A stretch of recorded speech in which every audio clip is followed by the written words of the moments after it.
saya saja. Saya mengharapkan pemerintah itu atau sistem itu hadir memantau yang di lapangan ini kekurangannya apa, butuhnya apa, hambatannya apa.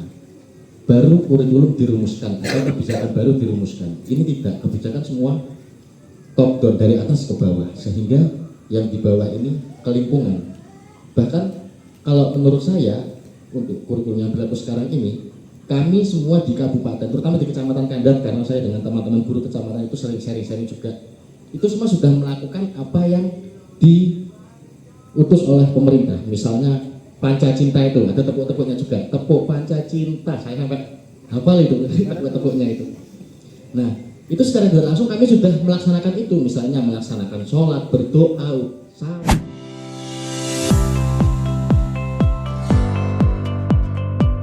15 Februari terbit di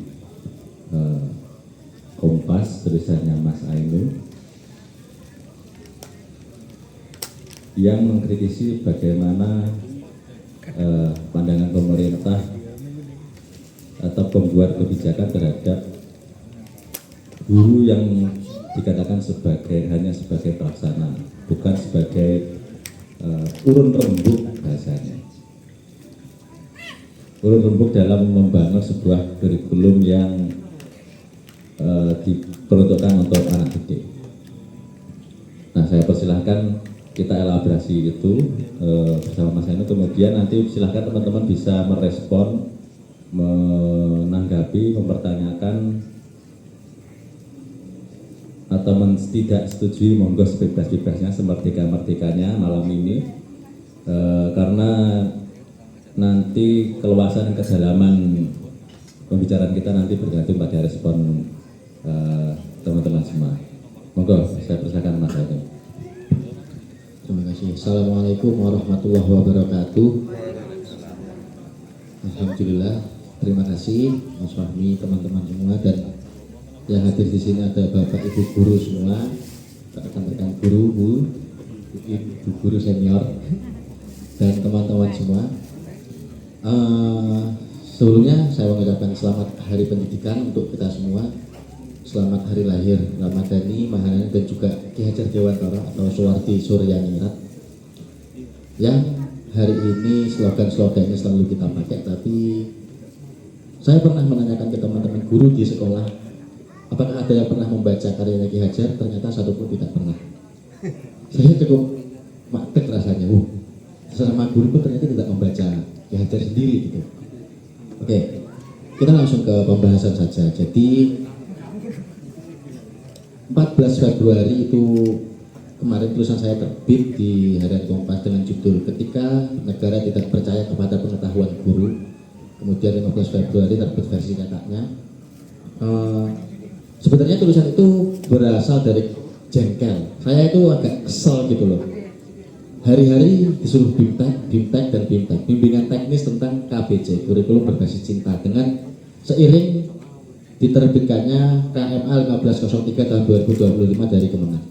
Itu adalah perubahan terbaru tentang kurikulum, guru harus menyesuaikan ini dan itu. Pada kenyataannya di lapangan, Bapak Ibu guru itu masih belum sepenuhnya menguasai kurikulum Merdeka. Bahkan BIMTEK yang sebelumnya itu belum selesai. Kami belum selesai menata RPP yang seharusnya seperti apa. Dan yang terjadi akhirnya anak-anak di kelas itu keleleran. Apalagi kami anak-anak MI, ngajar di MI. Itu mereka keleleran karena ditinggal BIMTEK, nggak masuk sekolah, pada akhirnya diliburkan atau pulang pagi. Yang pertama itu. Nah, kemudian yang membuat saya sedikit jengkel pada saat BIMTEK dan sosialisasi itu, kami semua di ruangan itu dibilangi oleh pengawas, Bapak Ibu nurut mawon nggih, buat usah dibantah rien. Kita nurut mawon, buat usah dikritisi, buat usah bantah. Nah, saya sebagai yang masih muda kan makbet gitu rasanya. Apa-apaan ini kan? Masa kita mengkritisi tidak boleh. Bahkan ada ketika penyampaian BIMTEK itu ada beberapa miskonsepsi. Jadi pemahaman seseorang yang menyampaikan BIMTEK itu tidak sesuai dengan aslinya seperti apa gitu loh. Salah konsep dia menyampaikannya itu. Tetapi kami semua tidak diberi ruang untuk menanyakan. Untuk bertanya pun tidak diberi ruang. Kami hanya boleh bertanya ketika fase membuat RPP-nya atau membuat modulnya seperti apa secara teknis, tapi secara konseptual kami tidak boleh. Karena latar belakang kuliah saya dulu filsafat, saya akhirnya teringat ini ada sebuah ketidakadilan epistemik. Secara epistemologi pengetahuan guru tidak diakui di sini karena guru hanya pelaksana dan supervisi. Kita tidak boleh urun rembuk seperti apa gitu. Tapi sebelumnya saya perlu mendisklaimer bahwa dalam tulisan saya itu ada beberapa lubang yang bisa dipatahkan sebenarnya. Dalam tulisan itu saya seakan-akan mengasumsikan bahwa semua guru itu memiliki SDM yang mumpuni, dalam artian memiliki pengetahuan yang luas, tetapi kan kenyataannya tidak. Dan kalau saya sampai sekarang masih meyakini, jika kita menuntut guru, sejahterakan dulu. Kalau belum disejahterakan, jangan sampai menuntut guru, itu berbahaya. Karena pada kenyataannya sampai hari ini guru hanya dituntut tapi tidak pernah tersejahterakan, apalagi seperti kami-kami yang honorer ini. Tidak jelas kapan kami diangkat PPG dan sebagainya, apalagi P3K di madrasah swasta pula, kan begitu. Oke, jadi ketika kapasitas guru tidak merata, itu pun kita harus memandang itu dari kultur birokrasi yang ada hari ini. Jadi kultur birokrasi hari ini, atasan, pengawas dan sebagainya itu lebih memandang guru itu akan baik ketika dia mematuhi secara prosedural, bukan refleksi secara personal. Yang pertama itu mungkin guru-guru, bapak ibu guru sudah mengetahui itu, ngisi emis, simpatika kalau di madrasah, kalau di sekolah negeri atau SD, dapodik, kita pasti hanya mengisi itu saja hari-hari. Kemudian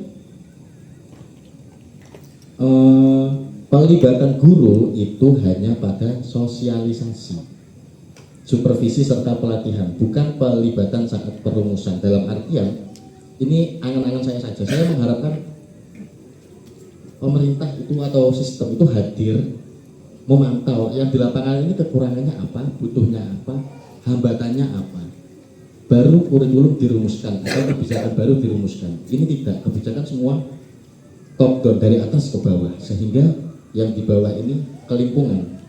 Bahkan kalau menurut saya untuk kurikulum yang berlaku sekarang ini, kami semua di kabupaten, terutama di Kecamatan Kandan, karena saya dengan teman-teman guru kecamatan itu sering sharing-sharing juga, itu semua sudah melakukan apa yang diutus oleh pemerintah. Misalnya Panca Cinta itu, ada tepuk-tepuknya juga, tepuk Panca Cinta, saya sampai hafal itu tepuk-tepuknya itu.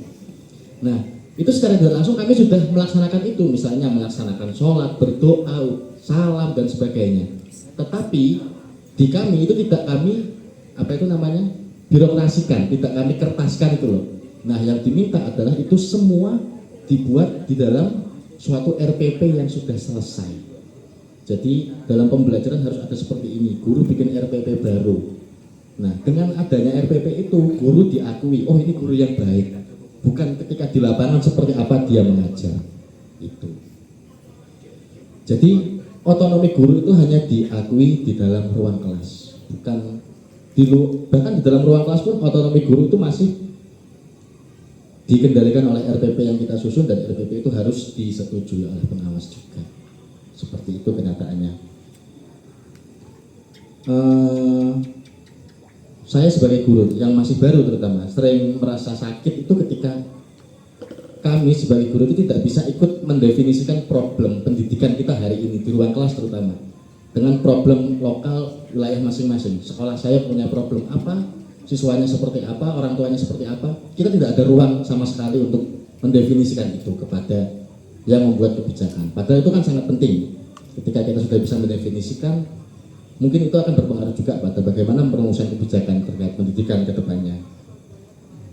Kemudian pada akhirnya di lapangan yang terjadi adanya perubahan kurikulum, perubahan sistem, regulasi, metode yang baru, itu tidak berdampak apa-apa pada anak-anak. Karena guru-guru hanya memahami itu hanya sebatas, ini cuma perubahan jargon dan istilah. Misalnya KB dan KI, kompetensi dasar, kompetensi inti, berubah jadi CP, capaian pembelajaran. Kemudian jargon, semuanya hanya bersifat jargonistik. Dan pembelajaran di kelas bagaimana? Masih seperti biasanya dan masih seperti sebelum-sebelumnya. Karena ya itu tadi, bapak ibu guru itu masih banyak yang bingung tidak mempunyai waktu yang luang. Bagaimana memiliki waktu yang luang jika pulang ke sekolah Bapak Ibu guru harus ke sawah, harus berdagang ke pasar, harus ngojek? Itu problemnya. Jadi dalam tulisan saya itu sebenarnya membahas tentang kelelahan guru itu tadi. Dan di bagian akhir saya juga menyarankan bahwa guru itu agar dijadikan sebagai agen epistemik juga, mitra negara. Jadi pengetahuan guru itu harus diakui. Pengetahuan guru, kemudian kesaksian guru juga diberi ruang untuk mendefinisikan problem yang terjadi di lapangan. Sedangkan hari ini Jakarta sentris, problem pendidikan semua ditentukan oleh di Jakarta, bukan di daerah di Kediri, di Pule, di Banyakan atau di mana-mana. Seakan-akan itu tidak ada pengaruh. Kami semua hanyalah angka. Oh, di sini ada guru yang segini, ada segini jumlah gurunya. Ini belum sertifikasi, ini sudah sertifikasi. Dan itu pun kadang tidak dapat tunjangan, tidak cair seperti itu. Rada curhat dikit gak apa-apa ya. Problem pendidikan kita hari ini kan, cairnya pun 3 bulan sekali. Itu pun telat. Jadi yang jelas ada ketidakadilan epistemik. Ketidakadilan epistemik yaitu dalam mengetahui, yang berhak mengetahui dan mendefinisikan pengetahuan itu ada ketimpangan di sana. Pada akhirnya dampaknya ada 2 beban guru dalam tulisan saya. Yang pertama, kesaksian guru tidak diakui, dan yang kedua itu adalah guru tidak bisa mendefinisikan masalahnya. Guru sampai tidak bisa menuliskan apa yang sedang terjadi di lapangan itu karena tidak ada bahasa konseptual yang dirumuskan dalam kebijakan itu. Bahkan dalam KMA 1503, dalam Kemenak itu ya, di bawah Kemenak itu juga tidak menjelaskan bagaimana ketika di lapangan terjadi problem implementasi. Hal-hal seperti itu yang perlu kita garis bawahi sebenarnya. Yang membuat saya lebih marah lagi sebenarnya, marah juga ya, itu kurikulum hari ini ya, 2025-2026, tahun ajaran 2025-2026 itu ditetapkan bulan Juli. Nah, bulan Juli itu sekolah sudah masuk, dan saat itu juga beberapa sekolah harus sudah melaksanakan kurikulum itu. Dan terutama KBC, setelah itu kan KBC kalau di bawah Kemenak itu KBC masuk itu di tengah-tengah semester. Jadi kami sudah melakukan pembelajaran, sudah menyusun prota, promes di awal semester, tiba-tiba di tengah jalan ikut BIMTEK seminggu, 1 hari full, kadang terus besoknya BIMTEK lagi. Kemarin halal bihalal itu sempat-sempatnya bukan ajang untuk maido hasanah dan sebagainya, malah BIMTEK isinya halal bihalal. Dan lagi-lagi itu kebetulan setelah tulisan saya terbit ya, halal bihalal, ternyata pengawasnya malah bilang gini, di sini banyak Gen Z ya, mohon jangan dikritik ya.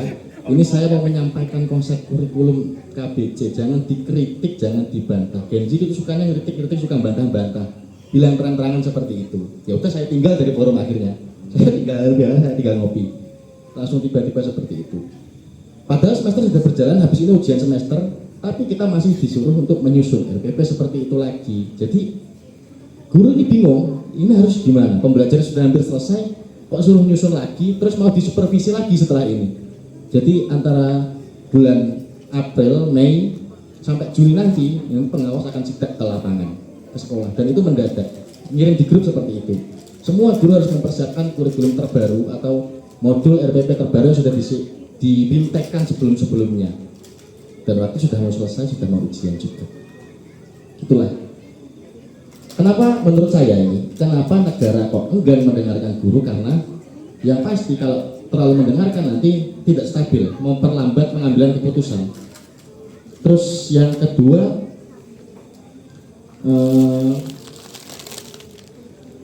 negara kehilangan ajinya dia, karena kan dia punya otoritas yang kuat untuk menentukan siapa yang mengetahui ini harusnya seperti apa. Ketika guru-guru mulai bersuara, maka itu akan goncang dan negara tidak suka hal-hal semacam itu. Mungkin itu dulu pengantar dari saya. Terima kasih.